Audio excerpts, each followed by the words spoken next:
Hello friends, अब हम देखेंगे अगला चैप्टर जो आवाज़ से है और भी इसी में चैप्टर मिक्स किए हुए हैं। बस हमें इम्पोर्टेंट फैक्ट देखना है।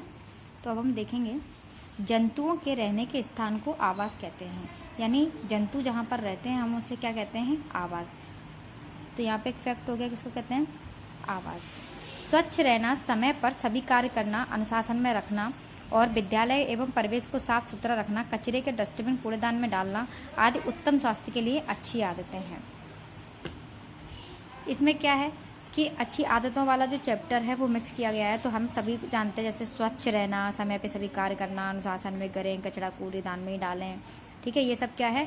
हम अपने आसपास के वातावरण को साफ रखें। ये क्या है? उत्तम स्वास्थ्य के लिए अच्छी आदतें हैं। क्या आप जानते हैं कि विश्व स्वास्थ्य संगठन के अनुसार 80% रोग गंदगी और साफ जल के अभाव में होते हैं। हम सभी जानते हैं कि हम जो भी जल मतलब पीते हैं, यदि वो गंदा होता है या हमें पता नहीं होता, कभी कभी हमारे नलों में गंदा पानी आ जाता है तो उससे कई रोग फैल जाते हैं। तो 80% जो रोग किससे होते हैं? तो वो अच्छे पानी की वजह से मतलब हो जाते हैं। गंदा पानी जो हमारे पेट में चला जाता है उसकी वजह से हो जाते हैं। ये किसने बोला? विश्व स्वास्थ्य संगठन ने बताया है। प्रकृति, समय और धैर्य 3 सर्वश्रेष्ठ चिकित्सक हैं।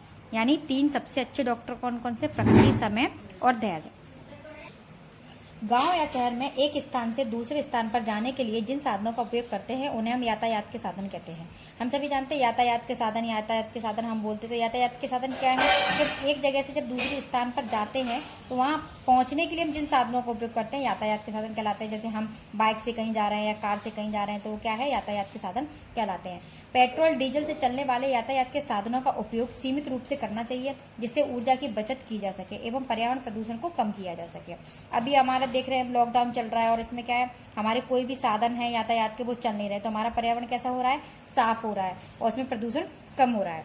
संदेशों का जब हम आदान प्रदान करते हैं तो ये संचार कहलाता है। संचार क्या कहलाता है? जब हम किसी भी प्रकार का मैसेज एक जगह से दूसरी जगह ट्रांसफर करते हैं तो क्या कहलाता है? हमारा संचार कहलाता है। वे सभी साधन व सुविधाएं जिनके द्वारा हम अपने संदेशों का आदान प्रदान करते हैं उन्हें संचार के साधन कहते हैं।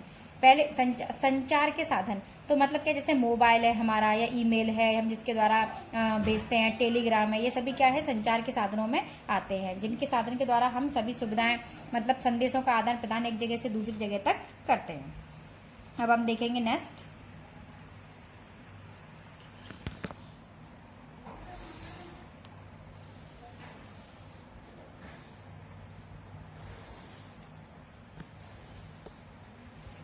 डाक, टेलीफोन, रेडियो, टेलीविजन, समाचार पत्र, कंप्यूटर, इंटरनेट आदि संचार के प्रमुख साधन हैं। चाहे कोई भी चीज हो, डाक हो, टेलीफोन हो, रेडियो हो, टेलीविजन हो, समाचार पत्र, किसमें आते हैं? संचार के साधनों में आते हैं।